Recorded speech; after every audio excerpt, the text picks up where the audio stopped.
नमस्कार दोस्तों, आज की इस वीडियो में एक प्रैक्टिकल पॉइंट डिस्कस करने वाला हूं। इस तरह की ट्रांजैक्शन में गुड्स मूवमेंट के लिए डिलीवरी चालान की जरूरत नहीं होगी। वह कौन सी ट्रांजैक्शन है? मान लीजिए आपका गुड्स ट्रांसपोर्ट कंपनी के प्लेस तक आ गया, लेकिन अब ट्रांसपोर्ट के प्लेस से आपको अपना गुड्स अपने गोडाउन में लेके आना है। अब वहां पर कोई सप्लाई हो नहीं रही है, लेकिन गुड्स का मूवमेंट होना है। तो कई लोग वहां कंफ्यूज हो जाते हैं कि अब हम क्या डॉक्यूमेंट्स बनाएंगे ट्रक के साथ के लिए, क्या कोई डिलीवरी चालान बनेगा? तो क्लियर कर दूं, डिलीवरी चालान की जरूरत नहीं पड़ेगी, लेकिन किस कंडीशन में वह ट्रांजैक्शन एग्जाम्पल के साथ हम समझते हैं। मान लीजिए मैं एक कस्टमर हूं, मेरा प्लेस है, मेरा सप्लायर यहां पर है, मैंने अपने सप्लायर से कोई गुड्स परचेज किया। अब सप्लायर ने मेरे नाम का इनवॉइस, ई बे बिल सब कुछ बना दिया। बिल टू शिप टू मेरा ही प्लेस है। अब वह माल ट्रक में लोड हुआ, ट्रांसपोर्ट कंपनी वाले ने माल लेके कहां पर आ गया? ये ट्रांसपोर्ट।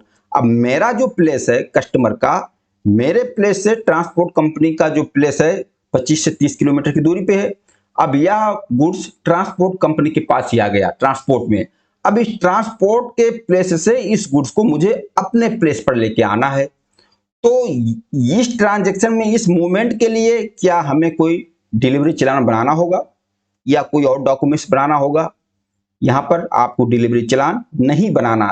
फिर किस तरीके से आपका गुड्स आएगा? देखिए, जो सेल्स इनवॉइस, ई बे बिल मेरे सप्लायर ने मेरे नाम पर बनाया था, उसी डॉक्यूमेंट्स के साथ आएगा। लेकिन अब तो यहां पर ट्रक नंबर ही चेंज हो जाएगा। अब मैं दूसरी ट्रक में माल को लेकर आऊंगा, उसके लिए क्या करना होगा? देखिए, जब आपका माल ट्रांसपोर्ट कंपनी में पहुंचना, आपको ये ध्यान देना है कि आपका ई बे बिल एक्सपायर नहीं होना चाहिए, ई बे बिल की वैलिडिटी रहनी चाहिए। अब जब आप किसी भी ट्रक में अपना माल यहां ट्रांसपोर्ट के प्लेस से लोड करोगे, जिस भी ट्रक में लोड करोगे, आपको उस ट्रक नंबर को सिर्फ ई बे बिल में अपडेट कर देना है और कुछ भी नहीं चेंज होगा। कोई दूसरा डॉक्यूमेंट्स, कोई डिलीवरी चालान कुछ भी नहीं बनेगा। इनवॉइस वही रहेगी जो आपने परचेज किया है, वही इनवॉइस। सिर्फ ई बे बिल में आप ट्रक नंबर अपडेट कर दोगे। ट्रक नंबर अपडेट करने का ऑप्शन आपको ई बे बिल में मिलता है। आपने ट्रक नंबर अपडेट कर दिया तो वह नया ट्रक नंबर भी ई बे बिल में शो हो जाएगा। और जो पुराना ट्रक नंबर था जिससे ट्रांसपोर्ट कंपनी तक माल आया, वो भी ट्रक नंबर ई बे बिल में होगा।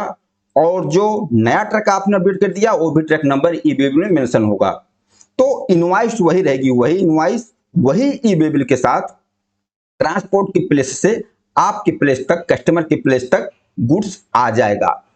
दूसरा कोई डॉक्यूमेंट्स की जरूरत नहीं होगी। बहुत ही सिंपल ट्रांजैक्शन है।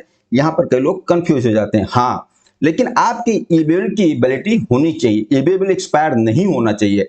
अगर मान लो ट्रांसपोर्ट कंपनी तक पहुंचते तक आपका ई बे बिल ही एक्सपायर हो गया, ई बे बिल एक्सपायर हो गया, फिर तो उस ई बे बिल को आप अपडेट नहीं कर पाओगे, उसमें ट्रैक नंबर नहीं अपडेट कर पाओगे। फिर उसके लिए आपको फिर डिलीवरी चालान की जरूरत पड़ जाएगी।